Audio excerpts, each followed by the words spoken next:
Hi, I'm Jeff Goltz, and I'm a comedian, puppeteer, ventriloquist, puppet designer, builder, filmmaker. I guess I'm an artist, really. I'm also a musician. I forgot to say that earlier. Sorry about that one. I use about 3 notebooks regularly, 2 of them being active jokes books, and the other one being my little jotting down bullet points of just junk notebook. But I'm crazy, and my notebooks kind of reflect that in the way that I have a lot of loose paper. They're just stuck in. I'm responsible for global warming is what I'm saying. In my blue and black notebook, I usually write script ideas and things for shows, scenes and such. Maybe simple jokes. Now, in my jokes notebook, I'm working almost exclusively on jokes, possible set lists, and how things connect, and different ways to say things. And I write it all down in bullet points. Everything's on different pieces of paper. Like I draw a lot of creatures and stuff, and it's always on a different piece of paper.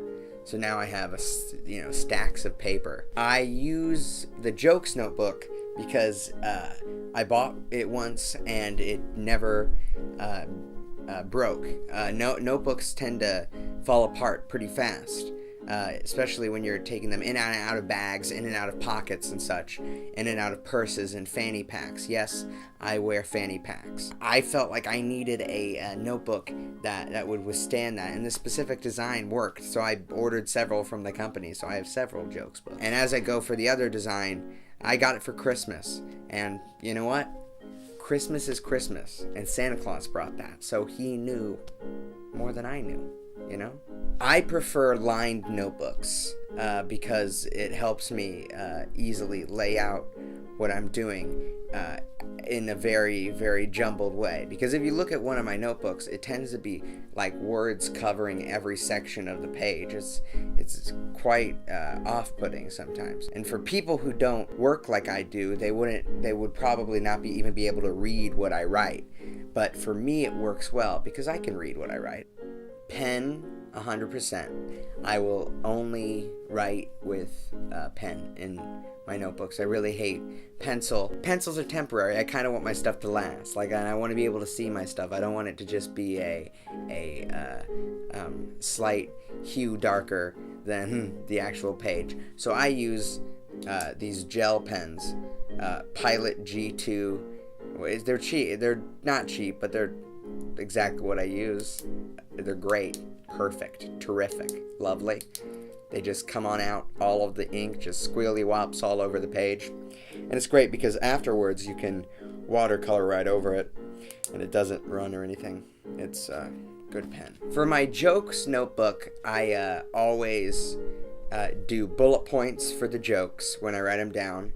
And for songs, I'll write them straight all the way through with no stopping or anything, because I usually write the song completely in my head before I even pen it to paper. It separates ideas well, and in a set list you can take those jokes and you can realign the bullet points, and that's when we go and put them on the post-it notes. Now I don't have a lot of them left because usually after a set I tend to lose them because I crinkle them up or something, but I have a few set lists that I keep. Now my loose leaf paper, which is basically all of the creative stuff I do, there's no organization to it whatsoever, but I feel like that is intrinsic in the creativity aspect.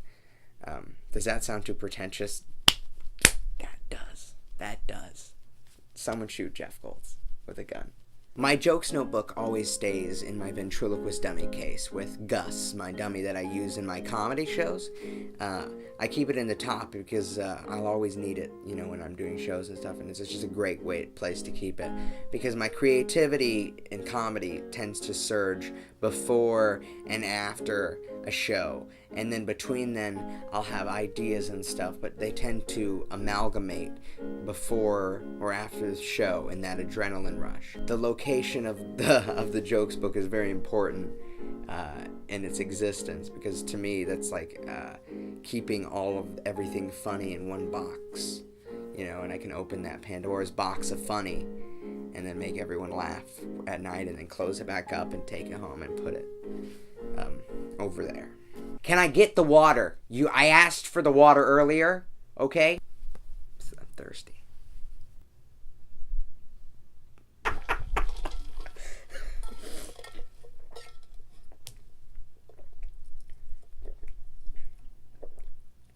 I'm currently working on a few projects. One was my McElroy-style ventriloquist figure. The McElroy brothers were two brothers from Cincinnati, from the Cincinnati area, who made really complicated ventriloquist dummies in the 30s. So I wanted to make one in the same style as them, and I was able to accomplish that, and that was Johnny. And I had been drawing him in my notebooks for years. I've also worked on another dummy, Julio the Cockroach. That was a lot of water, man. Julio the Cockroach is definitely one of my favorite characters, and I've made several versions of him. I'm working on a few films, a few things, and I have, like a Halloween project that it'll be years from now, but we'll get it done. Right, Jackson? I'm working on this thing called Friendly World, and I'm making a lot of puppets for that because it's a puppet-based comedy show. I mean, it's not puppet-based. It's not like the Muppet Show, but I call it the reverse Muppet Show because there's usually like one puppet and a bunch of humans, but each character has a puppet version of themselves. You can find my stuff on Instagram and YouTube. My YouTube channel is Jeff Goltz. I think. Isn't it just Jeff Goltz? I should look at that. Hi, I'm Jeff Goltz. Thanks for watching my notebook tour. I had a great time doing it. Those are some sound effects you're able to use in the final process. You're welcome.